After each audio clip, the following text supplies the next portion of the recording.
And that's why we talk about the issues that matter across the land. Join me on State of the Nation, 8 to 9 o'clock, Monday to Thursday on GB News. Daisy's listening, and you should too.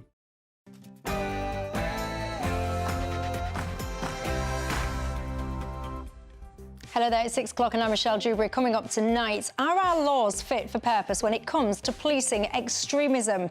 A review is set to take place to answer that question, but with tensions rising on the streets of Britain, is that enough? You tell me. And a judge today has ruled that the firearms officer who's been charged with murdering Chris Cabba will be named. Is that the right decision? I can tell you that one has split opinion. And over in Wales, the Welsh Parliament has been criticised for potential plans to allow men who self-identify as women to get themselves onto their all-women quotas, which are designed to encourage, you guessed it, more women into Parliament. Has the world gone mad, or is this basically the right move? And King Charles, he is off to Kenya, and he's under pressure to apologise for the horrors of the past. Should he? You tell me.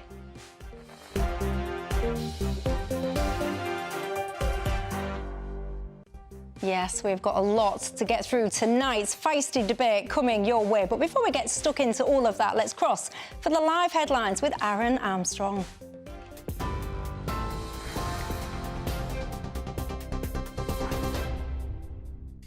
Very good evening to you. It's minute past 6. I'm Aaron Armstrong. The Israeli Prime Minister says there will be no ceasefire in Gaza and that this is a time for war.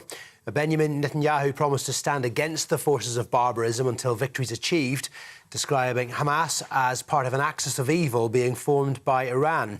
He added even the most just wars have unintended civilian casualties. And he argued Israel's ground operation creates the possibility of getting hostages out because Hamas only reacts to pressure, describing October the 7th as a turning point.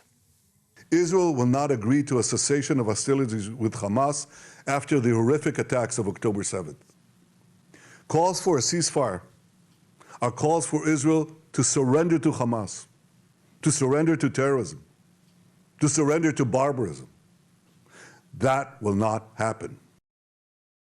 Well, the Israeli government has also confirmed 14 British nationals were among those murdered during the Hamas attacks on the 7th of October. 2 others are still missing, and they may still be hostages in Gaza. Meanwhile, the Israel Defense Forces say a female soldier's been rescued. Private Ori Megadish was freed during a ground operation in Gaza and has been reunited with her family. Hamas has also posted a video of 3 hostages being held, asking for a Palestinian prisoner swap. Their relatives who've seen the footage say the proof of life gives them hope. It feels good to know that some of them are okay. I can't say what this video means, but to see that there's a chance that our beloved people are alive. It gives us a lot of hope to see that they're still alive. We haven't given up on them yet. We know they're alive and we're going to do anything we can to bring them back. We're not going to stop. Here, the Home Secretary's described pro-Palestinian protests across the UK as hate marches. Earlier today, the government and the police held an emergency COBRA meeting to discuss the threat of terrorism linked to the Israel-Hamas conflict. The meeting follows a rise in anti-Semitic and Islamophobic incidents across the country since the 7th of October. Suella Braverman's urging police officers to take a zero-tolerance approach. We've seen now tens of thousands of people take to the streets following the massacre of Jewish people, the single largest loss of Jewish life since the Holocaust, chanting for the erasure of Israel from the map. To my mind, there's only one way to describe those marches. They are hate marches. What the police have made clear is that they are concerned that there's a large number of bad actors who are deliberately operating beneath the criminal threshold in a way which you or I, or the vast majority of British people, would consider to be utterly odious. The Conservative MP Paul Bristow has been told to leave his government job as a parliamentary private secretary at the Department for Science, Innovation and Technology after urging Rishi Sunak to back a permanent ceasefire in Gaza.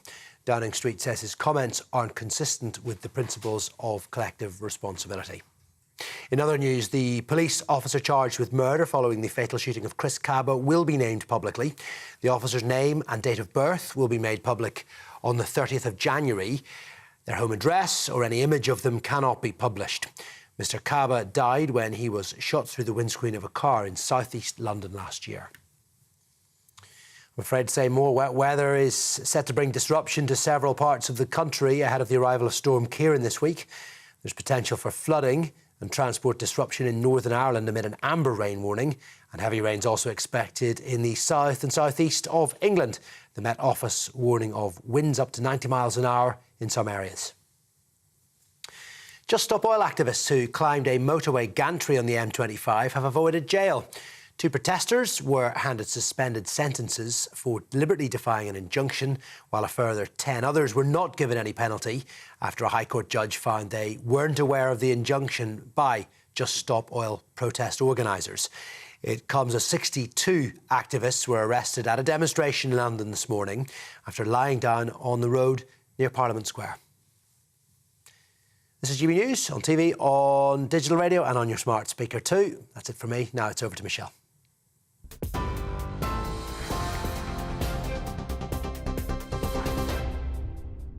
Thanks, Aaron. I'm Michelle Dewberry with you till 7 o'clock. Alongside me, the Deputy Leader of the Reform Party, Ben Habib, and the former Labour advisor, Scarlett Maguire. Good evening to both of you. Nice to see you.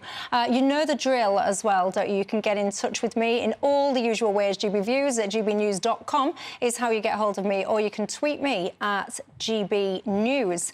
Now, I have to say, one of the conversations that everybody is having, one of the most important topics here on the streets of this country, of course, is what's going on in relation to the, I would say, increasing conflict now with Israel and Hamas. Suella Braverman, she has been speaking out today. Let's just have a little listen to what she had to say. We've seen now tens of thousands of people take to the streets following the massacre of Jewish people, the single largest loss of Jewish life since the Holocaust, chanting for the erasure of Israel from the map. To my mind, there's only one way to describe those marches. They are hate marches. Well, I can tell you right now that that description has really divided opinion. What do you make to that description? Accurate or inflammatory? Your thoughts on that? But when it comes to actually policing extremism, there's been a lot of focus and conversation about whether or not we've got the balance right. Where do you stand on it? Well, I completely endorse everything Suella Braverman just said, and it's so refreshing to have a member of Cabinet calling these things out unequivocally. She made a brilliant speech on how multiculturalism in this country was failing in Washington a few weeks ago, and I'm delighted to see her following up absolutely unequivocally at the moment on this issue. There can be no way to describe what we've seen on the streets of London other than an incitement to obliterate Israel. And that is a hate crime. And I disagree with the Metropolitan Police that it's not clear when they said jihad what they meant. They said emphatically calling for an intifada between London and Gaza to wipe Israel off the map. There was a leader of a group whose name I couldn't pronounce actually till Scarlett gave me a tip on how to say it. But the English version, the way to remember it is to say his butts-a-rear. And if you say that fast enough, it has a slightly comical meaning. But anyway, this chap who heads up His Butts-a-Rear, which is an organisation that is banned in very many Muslim countries, but somehow tolerated in the United Kingdom, was asking people to decide which side of the battle they were on, because one side was going to be victorious and people would be held to account. This is happening on the streets of London. This is illegal. There's no new law required. It's illegal under the Racial and Religious Act 2006 and a whole load of other acts as well.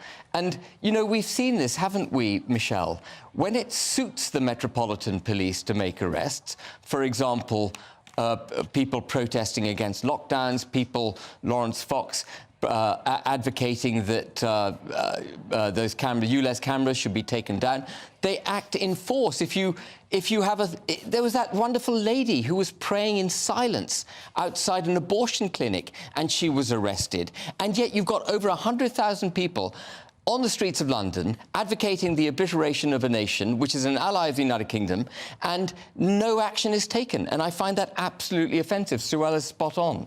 No, I mean, can we get some facts into this? Right, most of those people who were on the march were not calling for the obliteration of Israel. I think it's really, really important to say that. Most of the people who are pro-Palestine, who actually believe in a two-state solution, right, that is that there is a Palestinian and an Israeli state. It is unfortunate that at the moment the people running Israel, in particular Netanyahu, do not believe in a two-state solution, right, and are doing their best. I mean, Netanyahu actually encouraged Hamas because it would split the Palestinians. So let's have that. Most of those people... You said let's deal in facts, Scarlett. Where's your evidence to suggest Netanyahu was promoting Hamas, which, by the way, does not believe in a two-state system either? Its stated policy is from the river to the sea. I'm not...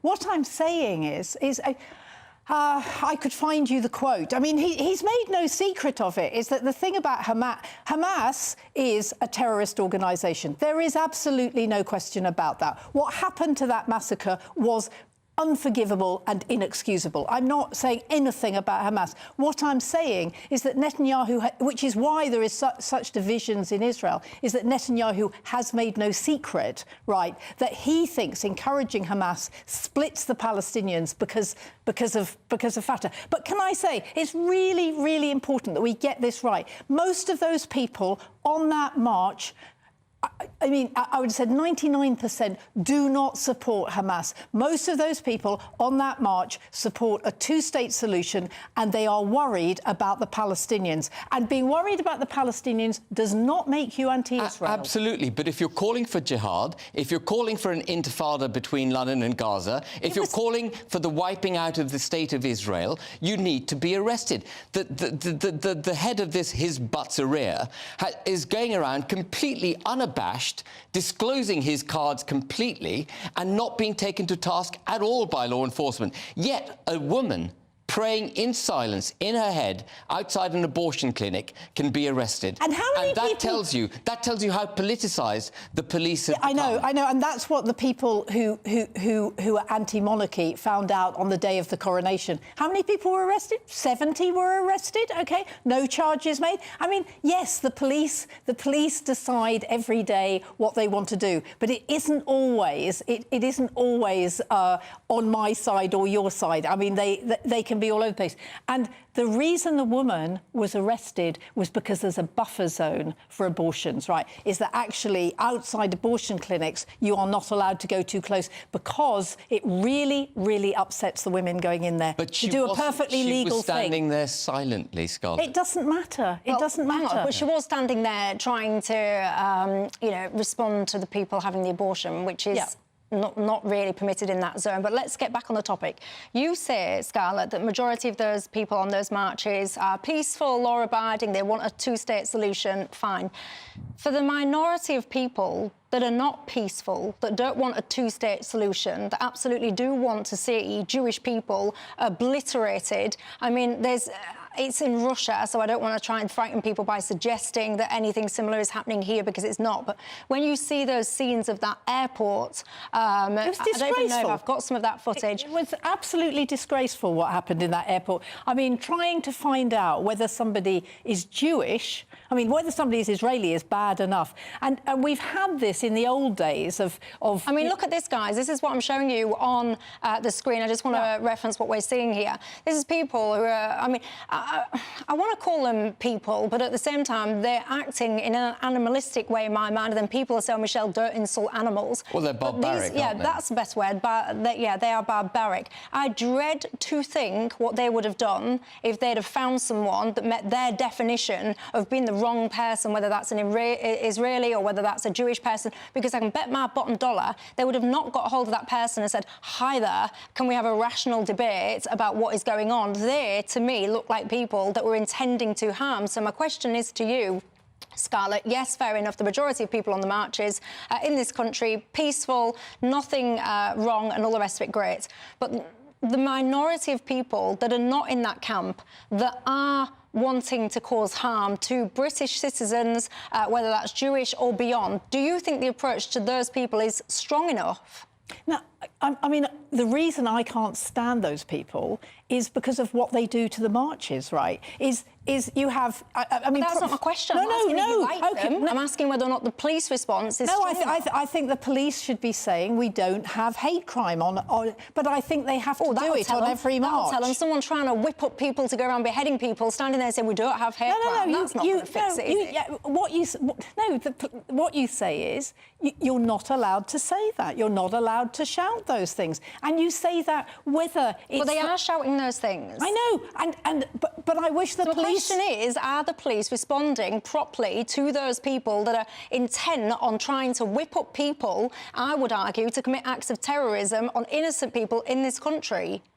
Yeah, I would be happy to see those people taken out. Right, I mean, not What do you mean by taken out of the march. She's not messing around. Taken out of the march. But I think, what I'm saying is, it's not only on those marches that you get it. Why won't you answer my question? I'm saying yes. I'm saying yes. But let me just give you an example. How many times do I have to say yes? That the police are not acting appropriately to the people that are causing... OK, but what I'm saying is, I'm not there. I'm not there when it happens, right? I haven't seen it. Oh, come on, that fellow, Scarlett, this fellow wandering around chanting jihad, he's not calling for whatever it was that I had it described as the other day. And in a struggle, he stood in front of a banner talking about Muslim armies chanting jihad, and then you get this kind of linguistic expert analysing, going, yeah, I think he's talking about the inner struggle. I mean, come on. Yeah, and not just calling for jihad, but demanding that people choose which side they're on. I mean, it is absolutely divisive. But there's one really important example to give you. Sadiq Khan, who's been calling for a ceasefire against party policy, Labour Party policy, against British national policy, which is to cause for pauses, humanitarian pauses. Sadiq Khan is a friend with a guy called Mohammed Kosbar, who you may or may not have heard of. He is the senior most, or one of the top people in the Muslim Council for Britain, an organisation which the government refuses to do business with. He sits on the Crown Prosecution Service,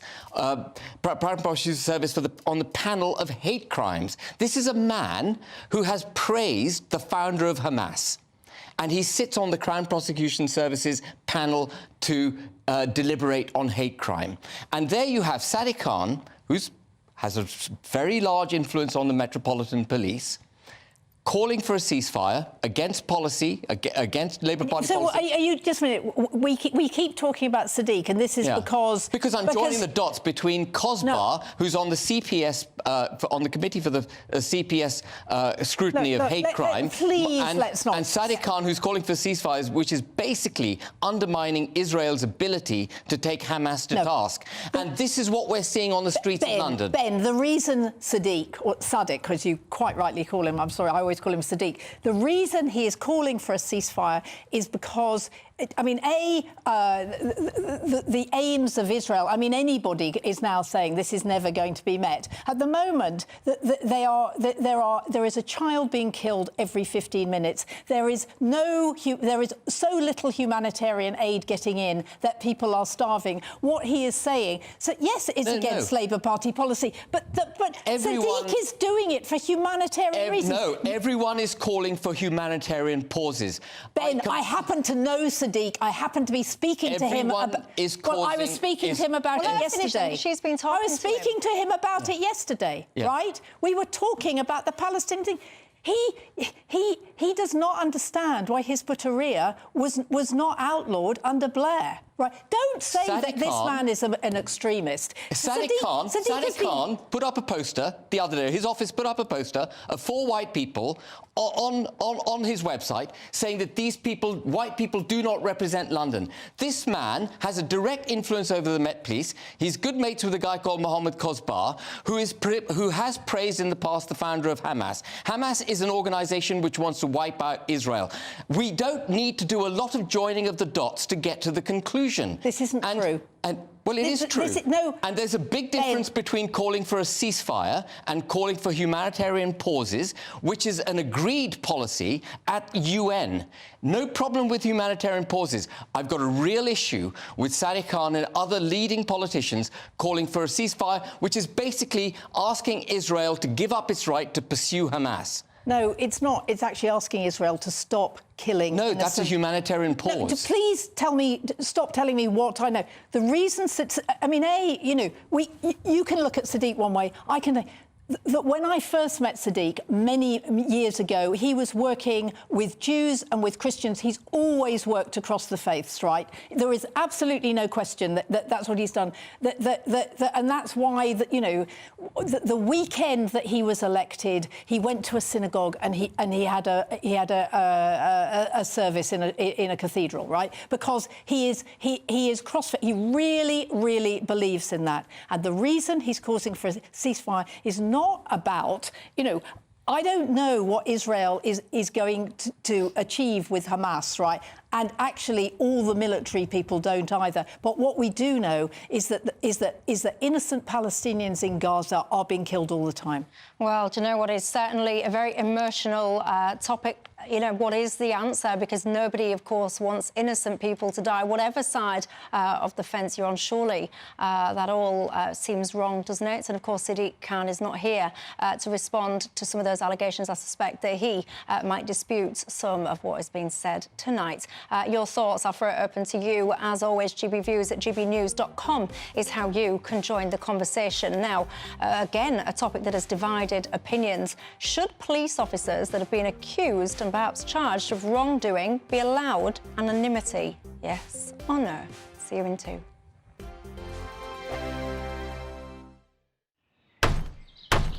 Who is it? We're here for the show. More energy this time! Welcome to the Dinosaur Hour. I was married to a therapist. And you survived? I thought we were getting Hugh Laurie. Second best. You interviewed Saddam Hussein. What's that like? I was terrified. I'm playing strip poker with these three. Oh! No, thank you. My CDs need to be put in alphabetical order. Are you going to be problematic again? The Dinosaur Hour. Sundays at 9 on GB News. What you get for breakfast is something that, if we do our jobs right, you will wake up to news that you didn't know the night before. It's a conversation. It's not just me and Eamon. We want to get to know you, and we want you to get to know us. From 6, it's Breakfast with Eamon and Isabel. Monday to Thursdays on GB News, Britain's news channel. People in Britain, they love free speech, but they also love fair play. I don't care if I'm speaking somebody from a trade union, from the Labour Party, somebody from the SNP. And I think the viewers like to see that actually we can challenge one another, but in a positive way. We think we ask the questions that people want to ask, and often we ask the questions that we wanted to ask in Parliament but never got the chance to ask. So join us every Saturday, 10 a.m. till noon on GB News, Britain's news channel. Nightmare commute. Kick it up a gear with me, Patrick Christie's at Drive Time, 3 till 6 p.m, Monday to Friday on GB News Radio. You can listen online and on DAB+, on the smart speaker app and on the GB News app.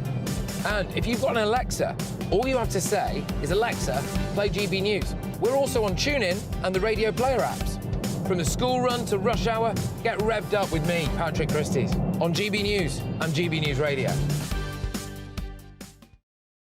Tired of the usual focus-tested, pre-prepared Westminster runaround? Well, so am I. So you want higher taxes? Is your department to blame for this? Are you rethinking this policy? Every Sunday at 9:30, I'll be sitting down with those in power to get the truth about the issues affecting you. Let's be honest, we've known about the cost pressures of this project for years, not months. That's the Camilla Tominey Show, a politics show with personality. On GB News, the People's Channel, Britain's news channel. Join us every night on GB News at 11 p.m. for Headliners, which is 3 top comedians going through the next day's news stories, which is exactly what you need, because when the establishment has gone crazy, you need some craziness to make sense of it. Headliners. You don't have to bother reading the newspaper. We've got it covered for you. every night at 11 p.m. and repeated every morning at 5 a.m. We won't send you to sleep like some of the other pay-per-review shows out there. So join us 11 p.m. every night on GB News. The People's Channel, Britain's news channel.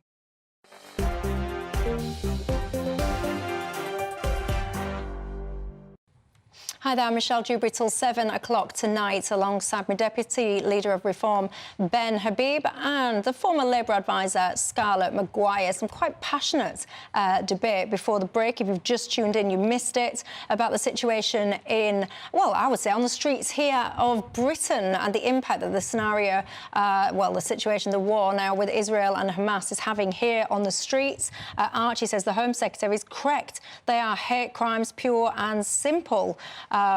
Liz says, I agree 1,000% with Suella's statement. It has to be stopped and heavy prison sentences applied. Suella, in case you've missed it, is describing some of those marches as hate marches. The point that Scarlett was making is, not everyone on that march, the vast majority of people on that march are peaceful people that want a two-state solution in Palestine. Many people getting upset. Suella's description there, Mark Rowley says, Mark Rowley, sort yourself out, says my viewer George. He reckons he could do a better job than him. Spencer says there is no way 99% of the people marching are anti-Hamas. Mark says the police are outnumbered. They can't arrest anybody there because they will be mobbed. The police have no chance. Mick says, I agree with what Ben is saying. This has been made into a religious thing rather than allowing the country the right to defend itself. Divided opinions. Home, what's yours? Get in touch and let me know. Now, again, this is a topic that I know will divide people. And I have to be absolutely clear, this is an ongoing legal case, so I do have to exercise some caution with the details of what I'm about to describe to you because I don't want to prejudice any outcome. But the police firearms officer that has been charged with the murder of Chris Cabba is set to be publicly named. Now, I need to be clear, he has been charged, but a trial has not commenced to look at whether or not he's innocent or guilty. This is what I'm saying, so it's a live investigation. But this whole premise that a police officer would be named pre-trial in this way because he's set to be named, so his name and date of birth will be made public in January, but not his address and not his image. Where are you on it, Ben? Well, I think it's a mistake to make his identity known. This is a man who, rightly or wrongly, yet to be determined, was carrying a firearm, rightly was carrying a firearm, but the way he used it was whether that was right or wrong remains to be determined. So he hasn't had a trial yet. So he hasn't had a trial yet, but he was carrying a firearm and discharging his duty. And he should be protected all the way through until there's a judgment either in his favour or against him. This is not a man who went out willfully to commit a crime. This is a man who was fulfilling his duty to the country. And I think if we're going to ask police officers to carry firearms, we then have to afford them the protection of their identity until until there's a resolution to any judicial process that follows them using a firearm. And also, I would say that in the use of their firearm, they should also be afforded protections. If you're going to ask them to take a gun out and use it, then they have to know that when they follow those instructions, they're not going to be hauled up in front of a court, unless, of course, there's been a complete abuse of the law enforcement process. Scarlett? We have no idea whether there was abuse of the law enforcement process in this what I mean. In this example. I know. No. That's what I'm saying. I'm saying that very.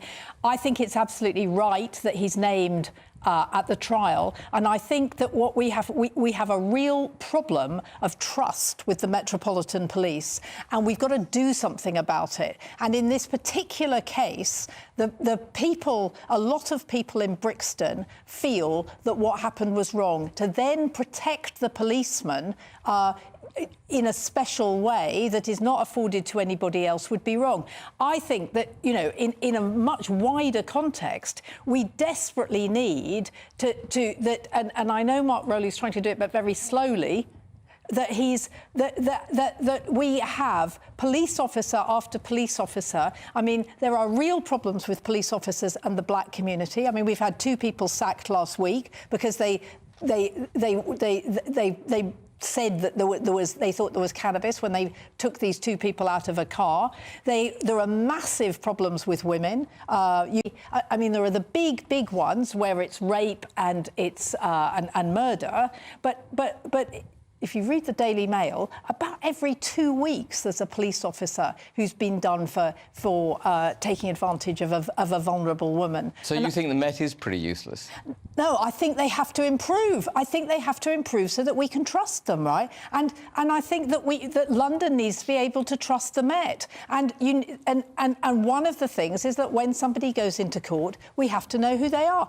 Their address is being kept, their face is being kept. Nothing will be done unless the person is found guilty. Oh, come on. I mean, once you've said this person's name and date of birth, that'll be very easy to find. I just want to bring in somebody else, a third voice into this conversation, if I may, because joining us now is a former police officer who served 31 years in the police and is now founder of Protect the Protectors. Norman Brennan, good evening to you. I'm interested in your take on this, whether or not anonymity should be granted or not. Yeah, I'm going to try and give you a much more unbiased view than the guest that you've got to the left. I'll tell you exactly what the situation is that police officers are law enforcers and they're people protectors. That is their primary role. Men and women that carry firearms are volunteers. And let me just reassure everybody this, is that they are exceptionally trained, highly trained. And there isn't a force in the world that can hold a light to the Met and other UK police forces when it comes to firearms. In the past year alone, we've attended 18,000, in fact more, 18,000 firearms incidents and discharged the firearm on 4 occasions. An officer, when they're acting in accordance with their duty and their training, should an incident occur where they may face an answer to what they did in a court of law, I think it's only right and fair that that individual is not named until the court case or, in particular, any conviction. And let me reassure everybody listening to this programme now, since World War II, not one single police officer in Britain has been convicted of shooting dead unlawfully somebody they shot. And what do you think this will do, this kind of ruling when it comes to naming the officer? What will that do to morale? Well, I already know what it's likely to do. I'm in touch with firearms officers behind the scenes. There are certainly dozens, hundreds, if not thousands, and we only have thousands in Britain, of firearms officers that are now seriously considering handing in their permits. The morale is the worst I've ever seen. The Metropolitan Police in particular, and UK policing all round, is being slated day in and day out. Yes, there's been some dreadful mistakes, but the thing is, we're talking about men and women. The police are the public are the police. You haven't got robocops, you've got people that get up each day and do their damnedest to keep society safe. And it appears now, because of the errors and some absolutely disgusting and appalling errors by a few police officers, every single police officer now is being thrown under the bus. I was one of the main people that pushed the campaign over the past 4 days, where the public donated almost 150,000 quid. And the reason they did that is because they saw, as I did last week, one of the most perverse decisions that I've seen in policing in 45 years. 2 officers that were sacked. And I hear what your guests say, but the long and short of that is that the individuals concerned, if they just stopped and done what you and me and everyone else would have been requested and rightly done, this matter would have been dealt with in minutes. But it's cost hundreds of thousands of pounds and it's caused a big divide. But you know what? The public have said enough's enough. We think the police have been kicked and damned enough, because if you treat the police like some people do a relationship, you treat them and damn them day in and day out 24/7, one day they get up and go. Who's going to protect society then when that happens? I think that's a very poignant question to end on, Norman. I'm going to throw that open to my panel. But for now, thank you for joining us. What's your response to that? Well, I think we do have to remember that it was this, this century that Jean-Paul Melendez was killed an electrician because he was the wrong person. I mean, because the police screwed up. So things do go wrong, right? I mean, But how does naming this person, you know, before the trial properly starts, what does that achieve? Because what we're trying to do is I think what Norman doesn't understand is I think that there needs to be the trust between the police and people. And I certainly know that in that area of London, in Brixton, when that happened, because I've talked to the MPs involved. But naming someone pre-trial who may or may not be guilty, I'm not going to guess because it's not my place and that's not the proper thing to do. But most people, almost everybody, right, everybody else is named pre-trial. and what we're saying is we're not going to name him now, right? We're going to name him on the day the trial starts. No, so hang on, just to be absolutely clear. So he was charged on the 20th of September. The plea and trial hearing is due to take place on the 1st of December. The trial then is planned to start the 9th of September 2024 and anonymity will be lifted on the 30th of January. That's the current timelines as I understand it. I'm interested in your views on that one at home. Very different opinions coming from the guests and the panel. Where do you stand on it? Get in touch, gbnews@gbnews.com, and let me know. Now, in Wales, of course, there's conversations focusing about how many women are in Parliament. Is the answer then to have all women shortlist? Would that help quotas? If you think that would help, should men who self-ID as women be allowed on those lists? You tell me.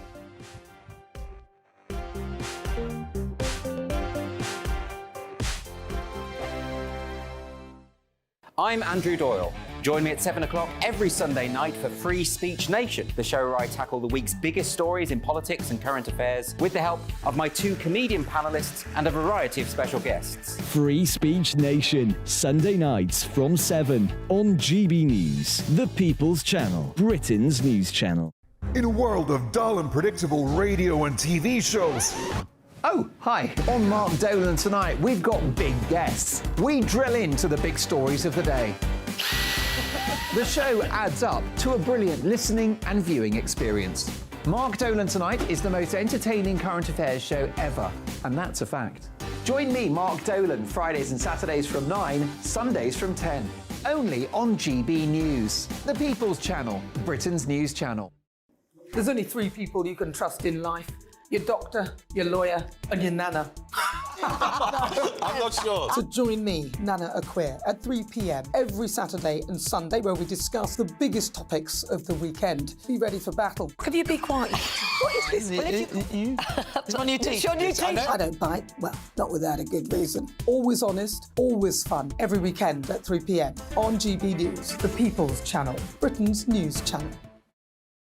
So Dewbs and Co, we tackle the issues of the day with real, robust debate, both sides of the fence, battling it out with me in the middle with my forthright opinions and views. And often really interesting things happen because you start with a position and then by the end of the debate you find actually, I might not have thought about that one. What we need in this country is 2 new political parties. You should maybe think about doing a 2024 calendar. I'm Michelle Dewberry and I'm keeping you company right through until 7 o'clock this evening. GB News, the People's Channel, Britain's watching.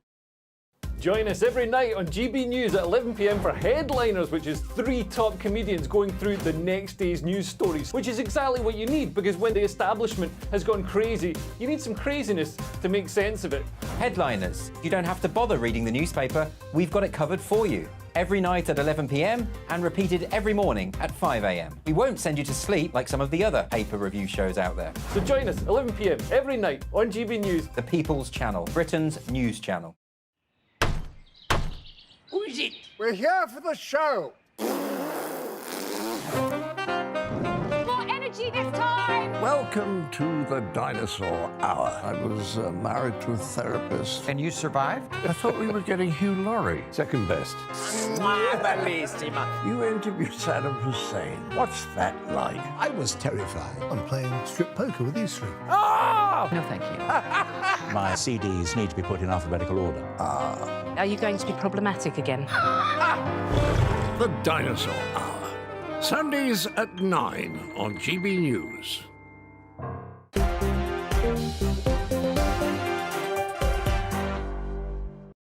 Hi there, Michelle Dewberry till 7. Deputy Leader of Reform UK, Ben Habib, alongside me, as is the former Labour advisor, Scarlett Maguire.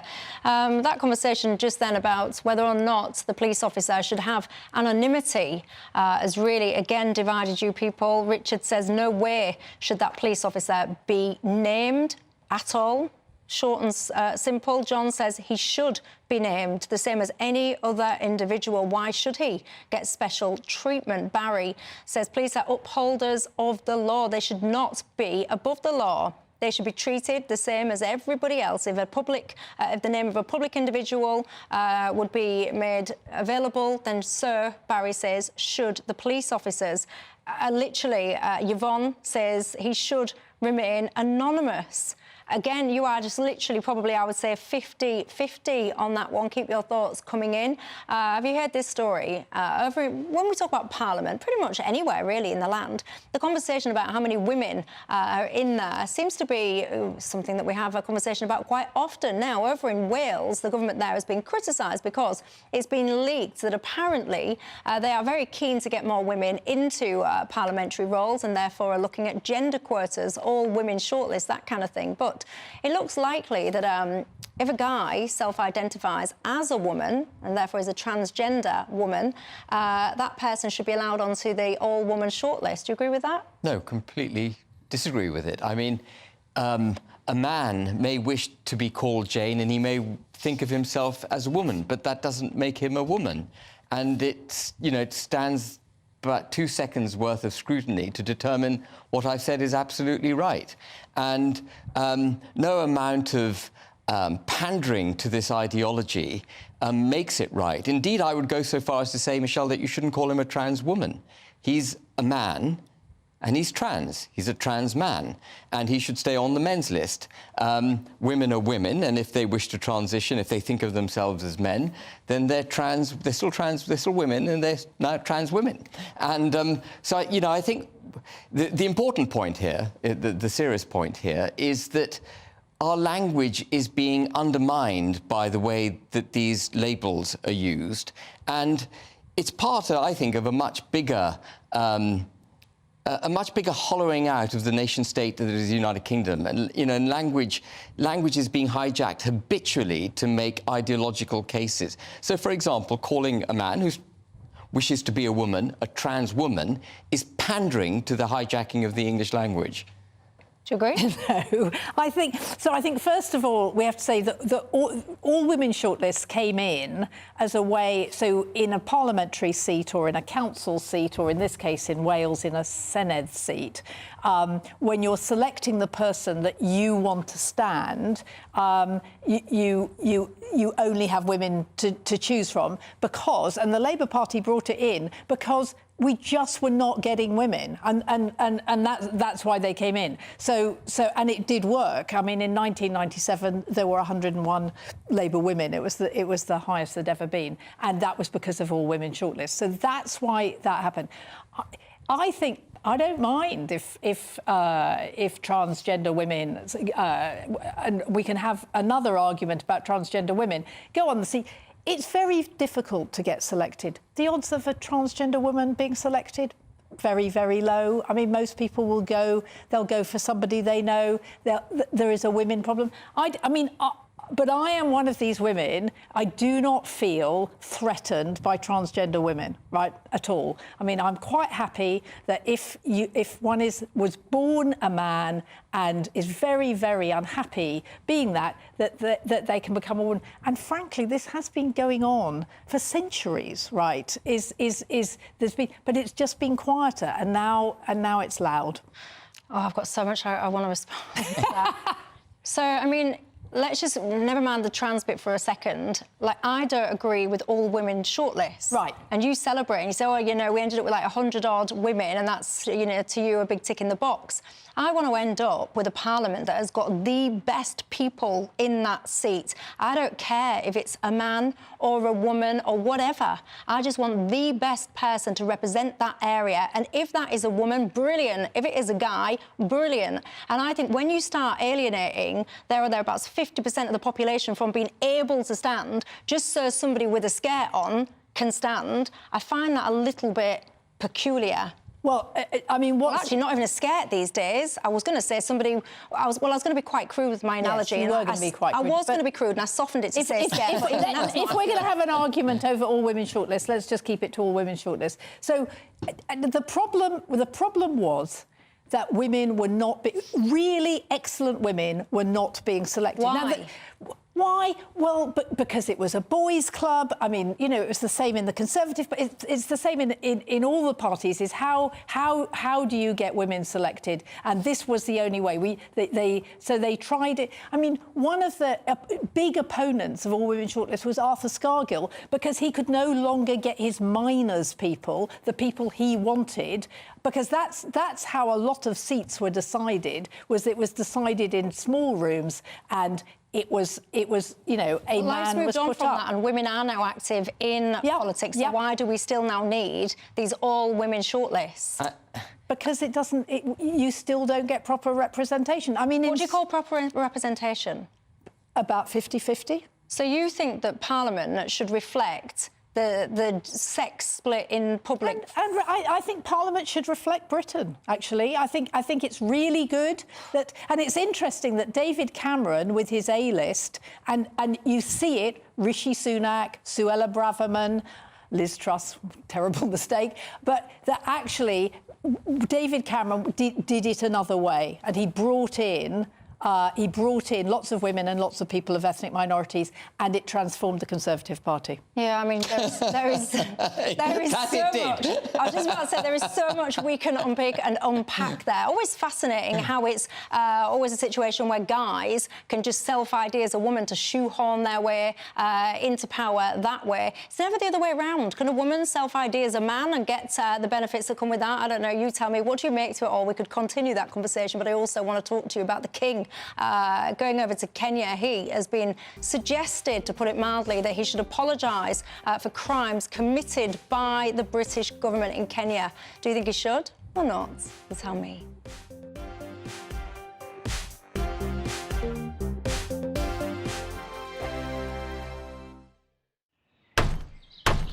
Who is it? We're here for the show. This time! Welcome to the dinosaur hour. I was married to a therapist. And you survived? I thought we were getting Hugh Laurie. Second best. You interviewed Saddam Hussein. What's that like? I was terrified. I'm playing strip poker with these three. Oh! No, thank you. My CDs need to be put in alphabetical order. Are you going to be problematic again? The dinosaur hour. Sundays at 9 on GB News. Tired of the usual focus-tested, pre-prepared Westminster runaround? Well, so am I. So you want higher taxes? Is your department to blame for this? Are you rethinking this policy? Every Sunday at 9:30, I'll be sitting down with those in power to get the truth about the issues affecting you. Let's be honest, we've known about the cost pressures of this project for years, not months. That's the Camilla Tominey Show, a politics show with personality. On GB News, the People's Channel, Britain's news channel. Join me, Patrick Christie's, Monday to Friday, 3 till 6. We tackle the day's news agenda like you've never seen before. It's high tempo, high octane, the most controversial topics and the best guests. You will not be able to take your eyes and ears off it. I'm not afraid to ask the questions that you really want answered. 3 till 6 p.m, Monday to Friday on GB News, the People's Channel, Britain's news channel. Now then, Lee Anderson here. Join me on GB News on my show, The Real World, every Friday at 7 p.m. I'm not eating bloody cat. Are you delicious. mental? Put in your mouth. OK, here comes a train. Reminds me of the scene in Singing in the Rain. Adam, is that a good one? Whoa! Join me at 7 on GB News, Britain's news channel. I'm Andrew Doyle. Join me at 7 o'clock every Sunday night for Free Speech Nation, the show where I tackle the week's biggest stories in politics and current affairs with the help of my 2 comedian panellists and a variety of special guests. Free Speech Nation, Sunday nights from 7 on GB News, the People's Channel, Britain's news channel. GB News, unlike other broadcasters, isn't obsessed with the London-Westminster bubble. We think there's a nation beyond the M25, and that's why we talk about the issues that matter across the land. Join me on State of the Nation, 8 to 9 o'clock, Monday to Thursday, on GB News. Daisy's listening, and you should too. In a world of dull and predictable radio and TV shows, Oh, hi. On Mark Dolan tonight, we've got big guests. We drill into the big stories of the day. The show adds up to a brilliant listening and viewing experience. Mark Dolan Tonight is the most entertaining current affairs show ever, and that's a fact. Join me, Mark Dolan, Fridays and Saturdays from 9, Sundays from 10. Only on GB News, the People's Channel, Britain's news channel.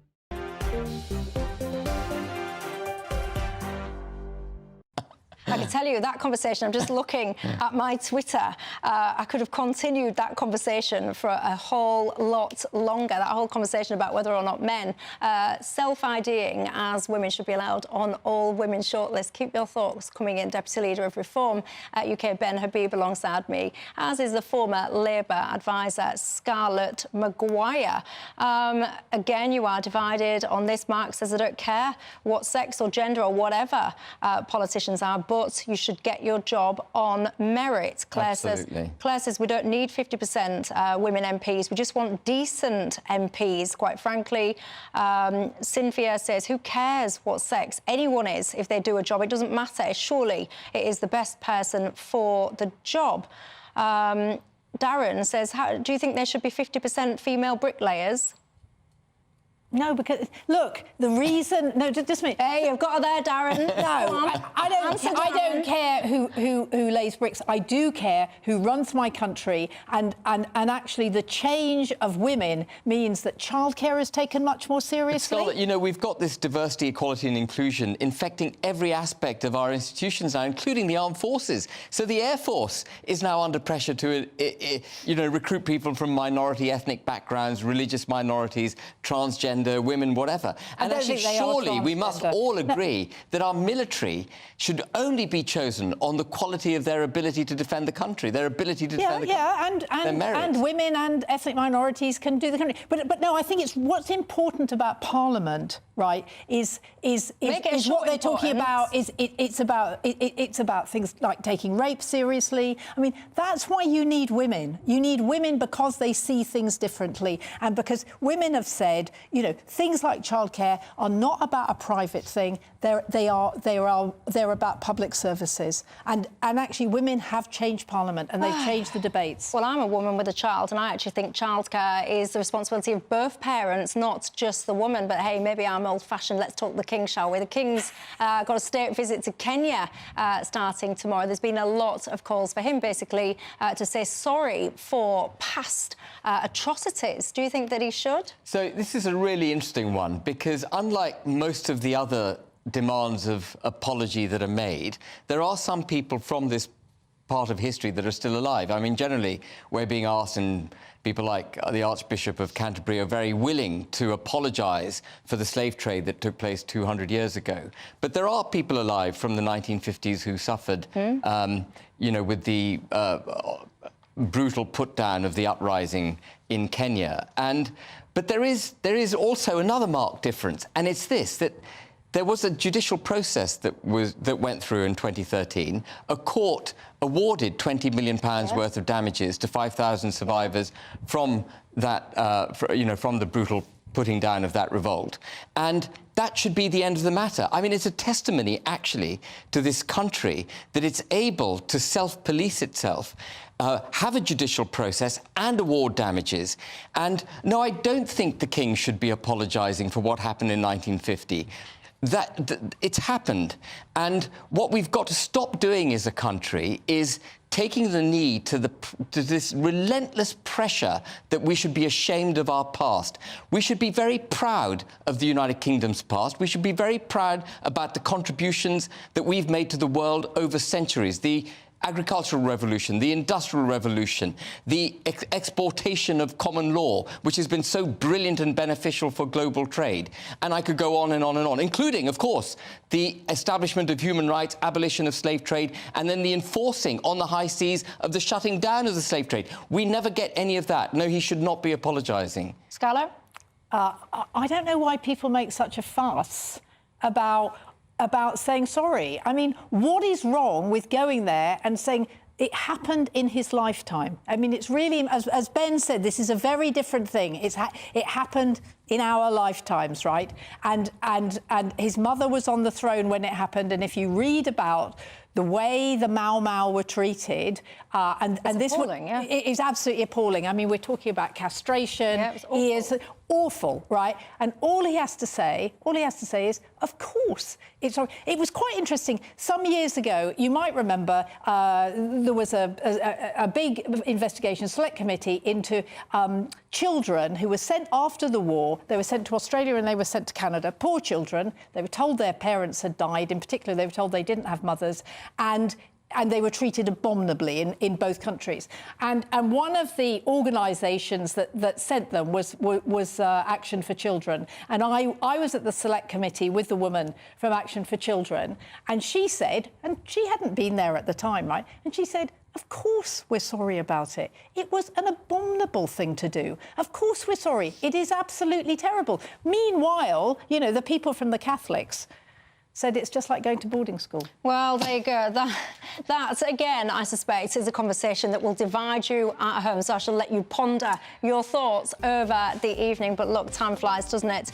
When you're having fun, thank you, Scarlett, for your company tonight. You've certainly got blood pressures are rising over Britain. Ben Habib, thank you, as always, for your company. And most importantly, thank you at home for watching, for listening, for joining in the conversation. I very much appreciate it. Nigel Farage up next. Night-night. Good evening, it's Alex Burkill here with your latest GB News weather forecast. And whilst for many the unsettled theme continues through the next 24 hours, it's a drier but chillier picture for Scotland. And that's because of a brief ridge of high pressure which is quietening the weather down a little bit here. Meanwhile, the rest of the UK under the influence of a low pressure centred over Republic of Ireland. That's bringing then heavy showery rain to many parts of England, Wales and particularly eastern parts of Northern Ireland. Heavy rain building up here overnight, could be up to 100 millimetres perhaps, which is why some impacts are likely. Drier weather across parts of Scotland, a touch of frost likely here, milder further south, but with that a few patches of mist and fog are possible first thing on Tuesday morning. Tuesday then is going to be a changeable day with further showery rain across parts of Northern Ireland, Northern England into Wales, a drier